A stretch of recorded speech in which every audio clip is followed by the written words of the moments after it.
Hello everyone, आज है 31 अगस्त और आज इस वीडियो में हम बात करने जा रहे हैं यस बैंक के बारे में। देखिए 17 रुपये से भी नीचे यस बैंक का जो शेयर है ये अभी ट्रेड कर रहा है और देखो बड़ी खबर आई है यस बैंक को लेकर। बातचीत करेंगे कि वो खबर क्या है।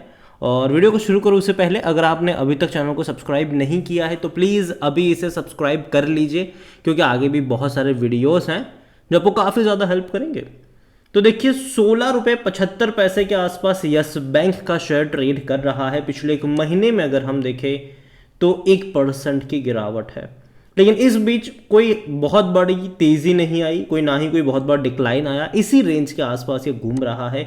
एक साल का अगर हम ग्राफ देखेंगे तो मुश्किल से 2.5% का ग्रोथ है, लेकिन एक बड़ी रफ्तार हमें देखने को मिली थी।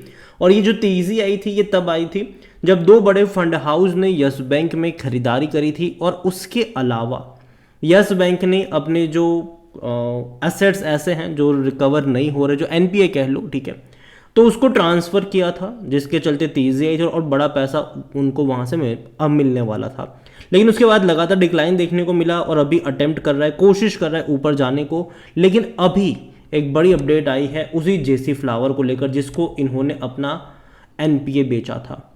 उनमें से एक बड़ा एनपीए सुभाष चंद्रा का भी था। 6,500 करोड़ के आसपास का डेट था जो चुका नहीं पा रहे थे। तो यहाँ पर एक अग्रीमेंट होने जा रहा है और अग्रीमेंट कुछ इस तरीके से है कि yes banks assets reconstruction arm जो जेसी फ्लावर है और मीडिया मुगल जो सुभाष चंद्रा है, वो फाइनली एक सेटलमेंट की तरफ पहुंचे हैं, जो कि उनका जो डेट था, मतलब जो कर्जा था 6,500 करोड़ का, जो चुका नहीं रहे थे।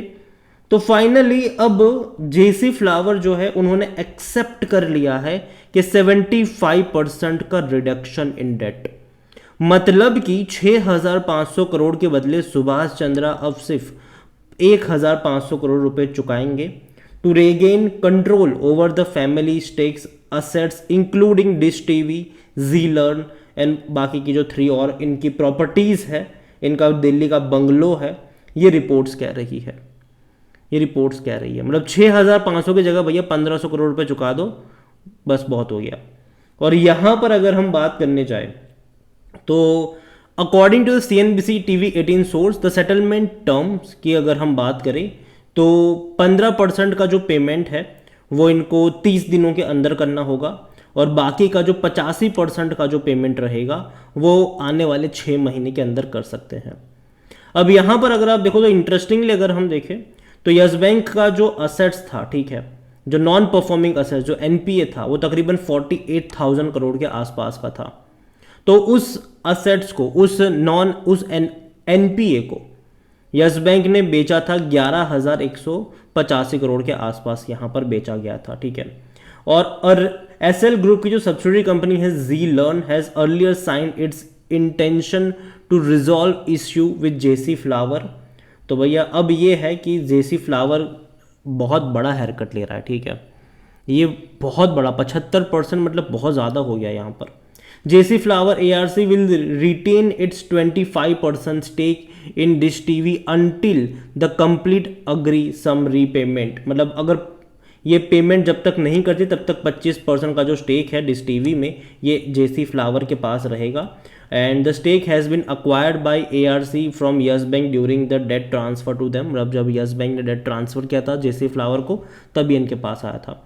तो ये सारी चीज़ें यहाँ पर चल रही, लेकिन फिर भी मेरे हिसाब से 6,500 करोड़ का सिर्फ 1,500 करोड़ हो जाना मतलब बहुत बड़ा हेयरकट हो गया ये। अगर 50% होता तो चलो मान भी लेते, लेकिन 75% बहुत ज़्यादा हो गया। ये मेरा ओपिनियन है, बाकी आप खुद बताना यहाँ पर कमेंट में लिखकर। और जहाँ तक बात करी जाए, वॉल्यूम आज 7 करोड़ से भी ज़्यादा के यस बैंक में देखने को मिल रहे हैं। और जहाँ तक यस बैंक का परफॉर्मेंस की बात करें तो क्वार्टरली परफॉर्मेंस इनके अगर हम देखेंगे तो इम्प्रूवमेंट इनके रेवेन्यू वाइज डेफिनेटली आए हैं, कोई शक की बात नहीं है। रेवेन्यू वाइज डेफिनेटली इसने इंप्रूव किया है, लेकिन profit wise ups and downs का खेल जरा मतलब यहाँ पर चला ज़रूर है। पहले एक डिक्लाइन आया, अब वापस से इंक्रीज देखने को मिला, जो कि अच्छी बात है यहाँ पर। और दूसरी तरफ अगर हम देखें यस बैंक को लेकर तो देखिए यस बैंक में अगर हम वैल्यूएशन के हिसाब से जाएंगे तो भैया बैंक सस्ते वैल्यूएशन के ऊपर ट्रेड नहीं कर रहा है।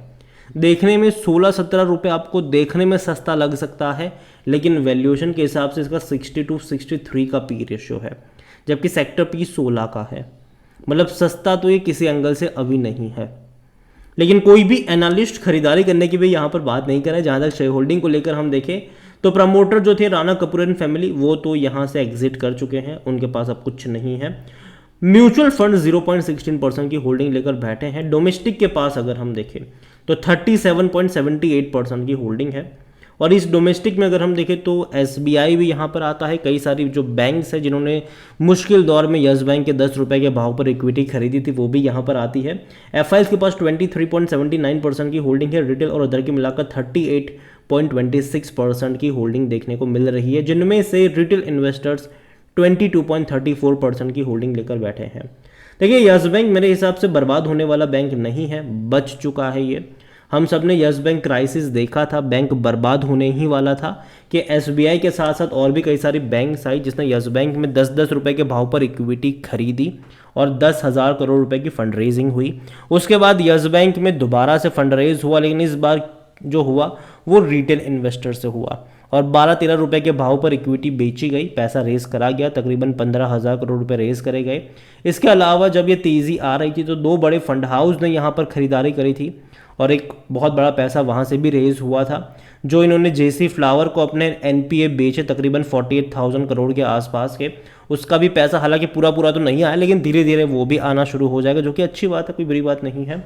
तो धीरे धीरे पैसा तो आ रहा है इनके पास, लेकिन वैल्यूएशन के हिसाब से अगर हम देखें तो इस शेयर में इतनी ज़्यादा मतलब शेयर की डंपिंग हो चुकी है इस बैंक में कि अब इसकी जो वैल्यू है वो गिर चुकी है। जैसे कि मान लो कि पहले यस बैंक के शेयर, फॉर एग्जांपल मैं बोल रहा हूँ, ठीक है, कि पहले मान लो कि यस बैंक के शेयर 10 करोड़ थे, ठीक है, अब धीरे धीरे इन्होंने शेयर कर दिए 200 करोड़, तो वैल्यू शेयर की गिर गई। वो सिंपल सी बात है यहाँ पर, जिसके चलते अगर आप देखोगे वैल्यूएशन अगर आप देखोगे तो आपको महंगा लग रहा है। भले ही शेयर प्राइस सस्ता है लेकिन वैल्यूएशन आपको महंगा लग रहा है, क्योंकि भैया उस तरीके से इनको प्रॉफिट और रेवेन्यू कमाने पड़ेंगे, और अगर वो कमाते हैं तो अच्छी बात है, नहीं कमाते हैं तो दिक्कत की बात है। अगर मान लीजिए कि आने वाले कुछ क्वार्टर में लगातार इनके रेवेन्यू प्रॉफिट बढ़ते नजर आए तो इनका जो पी रेशियो है वो एडजस्ट होता आपको नजर आ जाएगा, डेफिनेटली आ जाएगा यहाँ पर।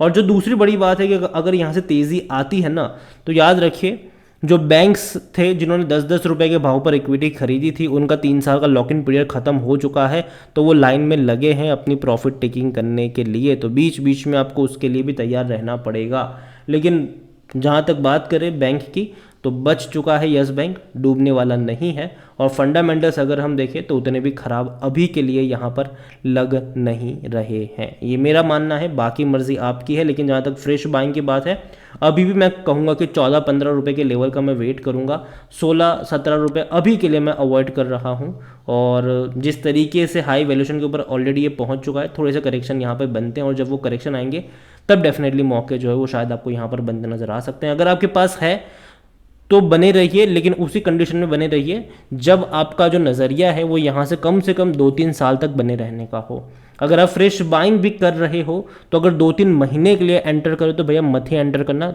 निकल जाओ यहाँ से।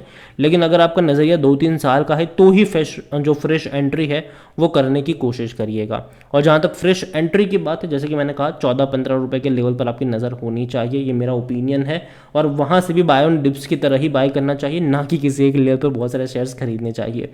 वीडियो को यहीं पे एंड करूंगा, पसंद आया हो तो लाइक करो, शेयर करो, चैनल अगर पहली बार है तो प्लीज़ सब्सक्राइब करें। और यस बैंक के बारे में आप क्या सोचते हैं वो भी आप मुझे कमेंट में लिख के बता सकते हैं। इसके अलावा जो ये खबर आई है जेसी फ्लावर ने जो 75% का हेयर कट लिया है, उसके बारे में आप क्या सोचते हैं वो भी आप मुझे कमेंट में लिख के ज़रूर बताइएगा। Thank you.